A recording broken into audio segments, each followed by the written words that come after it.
మహానగరానికి మిగిలిన జీవవాయువు ఏదైనా ఉంటే అక్కడి నుండే రావాలి. ఈ కాంక్రీట్ అడవిలో కాస్త స్వచ్ఛమైన వాతావరణం కావాలంటే అక్కడికే వెళ్ళాలి. అంతెందుకు, దేశానికి జీవనదులు ఉన్నట్లే హైదరాబాద్ మహానగరానికి జీవ చెరువులు అనే చెప్పుకునే ప్రాంతం అది. జీవో నెంబర్ 111 చలువుతో ఎంతో కాలంగా కబ్జాదారులు కనుసన్నల్లో నుండి ఇక్కడున్న వ్యవసాయ భూములు, నీటి వనరులకు సహకరించే ప్రదేశాలు తప్పించుకుంటూ వస్తున్నాయి. అయితే గత ప్రభుత్వం చేసిన తప్పుల వల్ల ఇప్పటికీ ఆ ప్రాంతం ఆక్రమణదారులకు అడ్డాగా మారింది.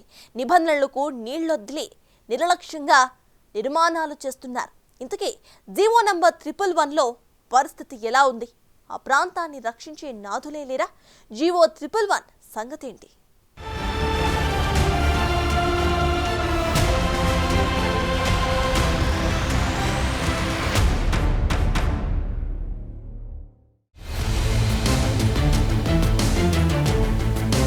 విశ్వనగరంగా తయారవుతున్న హైదరాబాద్ మహానగరం అభివృద్ధి పదంలో నడుస్తోంది. నడవాలి కూడా. అయితే దానికి పర్యావరణాన్ని బలి చేయాలా? ప్రజల ప్రాణాలకు భరోసా ఇచ్చే నీటి వనరుల్ని నాశనం చేయాలా?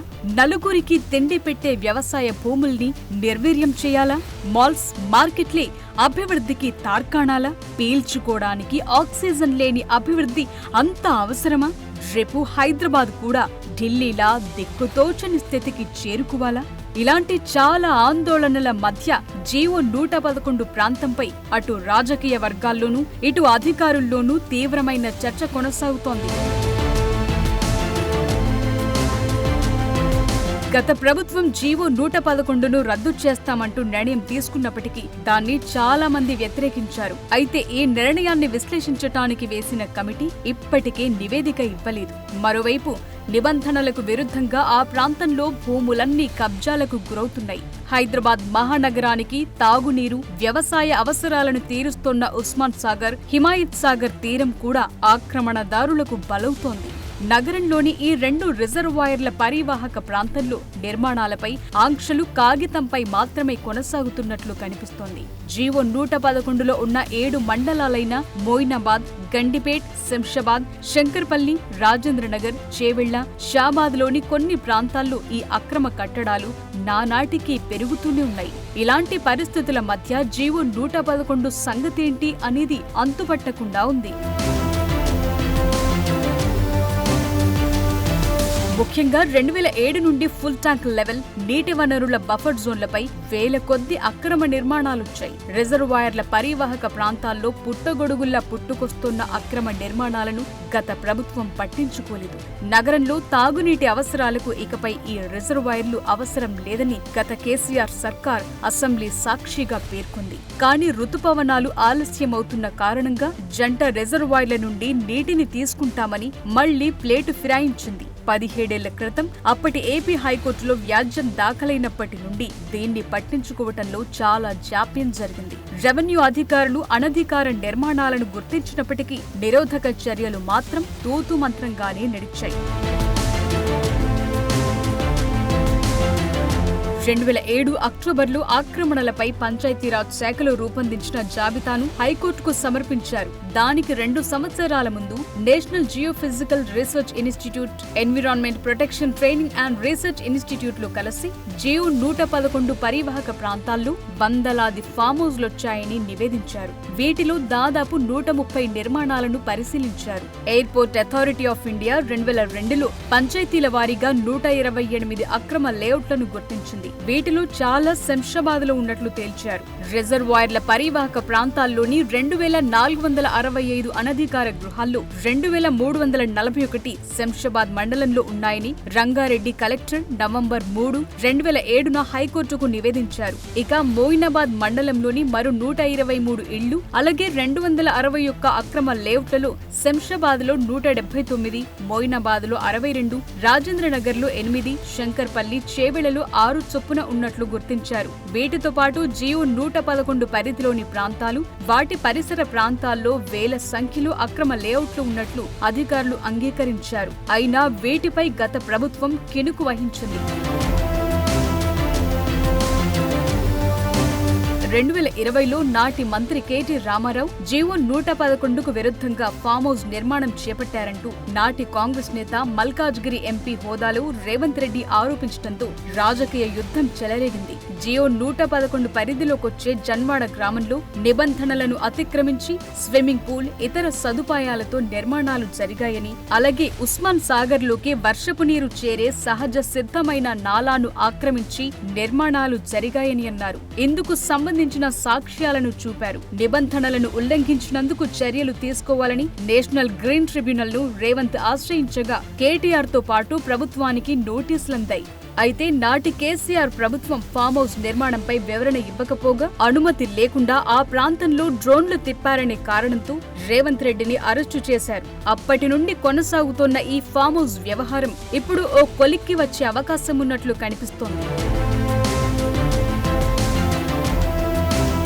తెలంగాణలో కాంగ్రెస్ ప్రభుత్వం ఏర్పడిన తరువాత నగరంతో పాటు నగర శివారులోని అక్రమ కట్టడాలను అరికట్టేందుకు Hyderabad disaster management and asset protection agency హైడ్రాను ఏర్పాటు చేశారు. ఈ సంస్థ కొన్ని రోజులుగా నగరంలోని అక్రమ నిర్మాణాలను గుర్తించి యుద్ధ ప్రాతిపదికన వాటిని కూల్చేస్తున్నారు. అందులో భాగంగా జీవో 111ను ఉల్లంఘించి నిర్మాణాలు చేపట్టిన జన్వాడ ఫామ్ హౌస్ ను సైతం కూల్చేస్తారనే ప్రచారం జోరుగా సాగుతోంది. బీఆర్ఎస్ నేతలు వాదిస్తున్నట్లు నిబంధనల మేరకే అక్కడ జన్వాడలో నిర్మాణం జరిగిందా లేదా అని ఆరా తీస్తున్నట్లు తెలుస్తోంది. ఒకవేళ రూల్స్ కు విరుద్ధంగా నిర్మాణాలు జరిగినట్లు ఆధారాలు లభిస్తే వెంటనే ఫామ్ హౌస్ ను కూల్చే అవకాశం ఉన్నట్లు టాక్ వినిపిస్తోంది. ఇక ఫామ్ హౌస్ నిర్మాణాల కోసం ఏ శాఖలకు చెందిన అధికారులు అనుమతులిచ్చారనే కోణంలో సమాచారం సేకరిస్తున్నట్లు తెలుస్తోంది. దీనిపై హెచ్ఎండిఏ, పీసీబీ, ఇరిగేషన్ శాఖల నుంచి సమగ్ర నివేదిక కోరుతున్నారు. హైడ్రా తన దర్యాప్తులో ఎవ్వరినీ సహించేది లేదనే ధోరణిలో ముందుకు సాగుతోంది. ఎంతగా అంటే అక్రమ నిర్మాణాలను ఎంకరేజ్ చేస్తున్నారనే కారణంతో ఇటీవల కాంగ్రెస్ లో చేరిన బీఆర్ఎస్ ఎమ్మెల్యే దానం నాగేందర్ పై కూడా హైడ్రా అధికారులు కేసులు నమోదు చేశారు. అలాగే సిటీ శివారులోని రాజకీయ నేతలు, బ్యూరోక్రాట్స్ కు చెందిన ఫామ్ హౌస్లపై హైడ్రా దృష్టి పెట్టినట్లు తెలుస్తోంది. అలాగే కొన్ని ప్రైవేట్ యూనివర్సిటీలు, కాలేజ్లు ప్రభుత్వ భూములను ఆక్రమించి నిర్మాణాలు చేపట్టినట్లు ఫిర్యాదులున్నాయి. ఓ మాజీ మంత్రికి చెందిన కాలేజ్ నిర్మాణాలు, బీఆర్ఎస్ కు చెందిన ఓ ఎమ్మెల్యే కాలేజ్ బిల్డింగ్స్ కూడా ప్రభుత్వ భూముల్లో నిర్మించినట్టు ఆరోపణలున్నాయి. వీటన్నిటిపై కూడా హైడ్రా ఫోకస్ పెట్టినట్టు తెలుస్తోంది. సమయం, సందర్భం చూసుకుని ఒక్కొక్క అక్రమ నిర్మాణాన్ని కూల్చివేయాలని టార్గెట్ పెట్టుకున్నట్టు విశ్వసనీయ సమాచారం. గతేడాది అసెంబ్లీ ఎన్నికలకు ముందు జీవో 111 ఎత్తివేయాలని కేసీఆర్ ప్రభుత్వం తీసుకున్న నిర్ణయంతో ఆ పార్టీ నేతలతో పాటు రాష్ట్రంలోని బడాబాబుల ఆశలకు రెక్కలొచ్చాయి. జీవో పరిధి గ్రామాల్లో 100 ఎకరాలు పోగేసుకోవటానికి ప్రజాప్రతినిధులు, కంపెనీలు, అధికారులు, రియల్టర్లు సిద్ధమయ్యారు. వేల కోట్ల రూపాయలు ట్రాన్సాక్షన్ల మధ్య నాటి అధికార పార్టీ పంట పండిందని అనుకున్నారు. 132,000 ఎకరాల భూమిలో రియల్ ఎస్టేట్ పై 25 ఏళ్లుగా ఉన్న ఆంక్షలను ఎలాంటి షరతులు లేకుండా ఒక్కసారిగా ఎత్తేయటంతో ఊహించిన దానికన్నా ఎక్కువ లాభం దొరుకుతుందని అనుకున్నారు.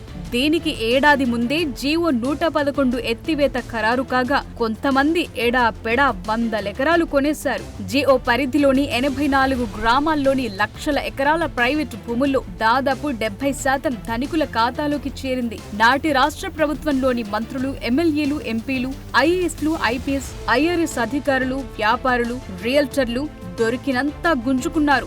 మిగిలిన 30% భూమిని మాత్రమే రైతులకు మిగిల్చారు. అయితే ఇప్పుడు హైడ్రా రాకతో జీవో 111 పరిధి ప్రాంతం భవిష్యత్ ఎలా ఉండబోతోందా అని ఆసక్తి నెలకొంది.